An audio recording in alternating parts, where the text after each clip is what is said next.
I am literally speechless right now. So if you're up and you've been under a rock, the basketball world at this current time is talking about what just happened in Phoenix, Arizona to the number 1 seed, the reigning Western Conference champion, Phoenix Suns, that just got mollywopped at home in a Game 7. There are so many pieces to this puzzle, I literally don't know where to start. The highlight will be out later on in the night, in the wee hours of the night, in the morning, all right? I got you guys. Give me some time to cook it up. I got to talk about this first, though. Okay, the reigning NBA champs, the best player in the world to most, at least smart basketball fans out there, Milwaukee Bucks lost earlier in the day. Because they didn't have Chris Middleton, because they competed at an elite level for most of this series, because Giannis played great, because of how good Boston is, that won't be the biggest storyline of Sunday. But you got the reigning champ, you got the defending champs, they lost. They're out of the playoffs. That won't be the biggest storyline of today by far. What happened tonight, in which the Phoenix Suns lost 123-90, and trust and believe, if you watch the game, you know exactly what I'm talking about. That was not a 33-point game. That was closer to a 45-50-point win for the Dallas Mavs in Phoenix in Game 7. I cannot believe, not that Chris Paul, Devin Booker, DeAndre Ayton, and the Suns lost, but it was the way that they lost. In that first half, they were defeated. Luka Doncic walked into Phoenix, Arizona and said, I am the best player on the court.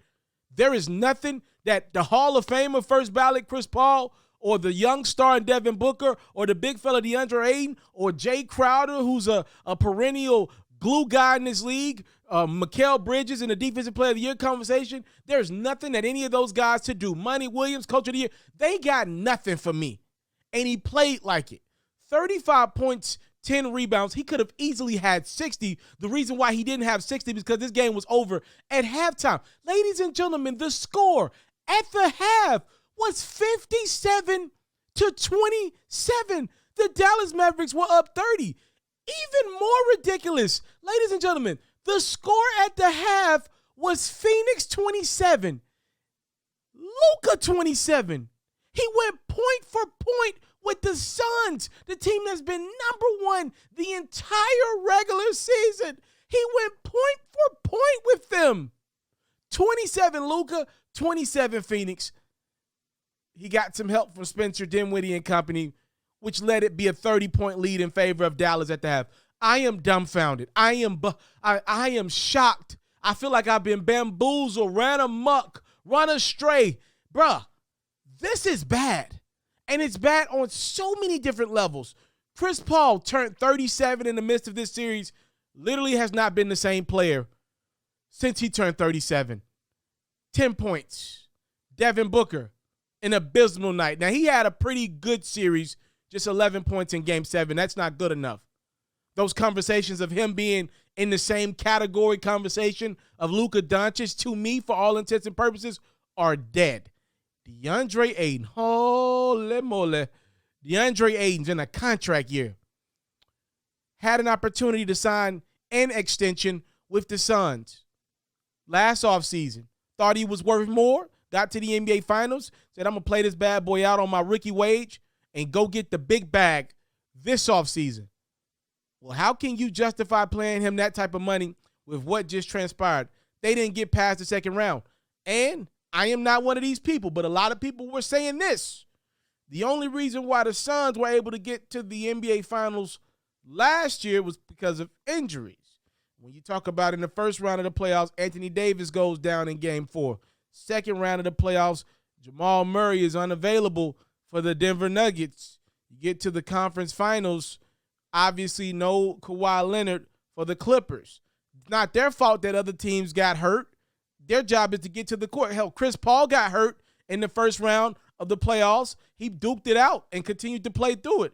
I thought the Phoenix Suns had kind of debunked that rumor and all that energy with the way they approached this season. Again, they were number 1 the entire year. But I don't know anymore. The way they just went out, I cannot believe that just happened. I have an entire video that I want to do about Chris Paul. We got to do that. We got to talk about that more in detail in the next couple of minutes here on another video. I got to say this. FERRO told you wrong spot right here. Chris Paul is my favorite point guard of all time.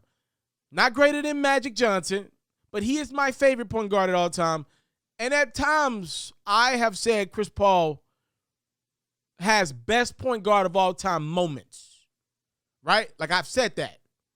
You look back at that Pelican series when he decided to take over a couple of those fourth quarters to begin this series, which the Suns did start out up 2-0.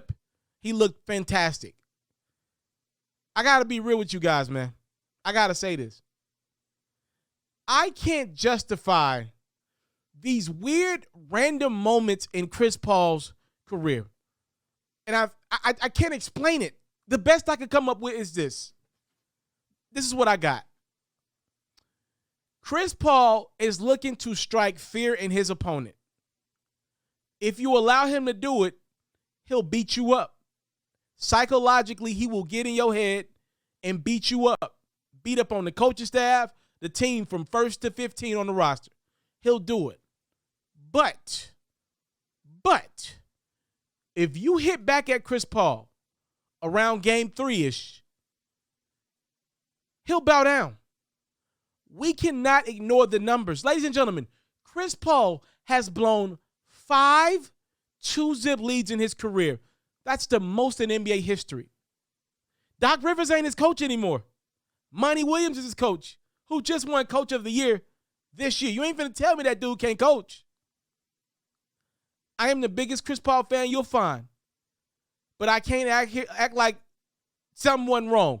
There is a look that I saw in Chris Paul's eye that doesn't look like top 5 point guard of all time, a conversation that I have often put CP3 in. That wasn't top 5 point guard stuff. That was all-time level folding. It's the same. He had the same look in his eye looking at Luka that he had in the finals against Giannis and the Bucks last year. It happened right around game 3 again. When you fight back, when you bite back at Chris Paul, a Chris Paul-led team, you hit him in the mouth, he will fold. That's what history says. He will fold. Devin Booker will follow suit. So many question marks now about this Phoenix Suns team heading into the offseason. I don't know. I mean, I've heard that Rudy Gobert maybe. If DeAndre Ayton walks, would you be more willing to play Rudy Gobert, a guy that's more committed to defense, could do some lobs with Chris Paul? I don't know. There are so many question marks with Phoenix right now after how their season ended. I am dumbfounded right now. I think I speak for most of basketball world here. This is a shocking development. The Suns' chase at winning a championship, it's over. Getting to the NBA Finals, it's over. Heck, getting to a conference finals, it's over. Dallas Mavericks put away Phoenix for good. 123-90 was the final, man. Wow.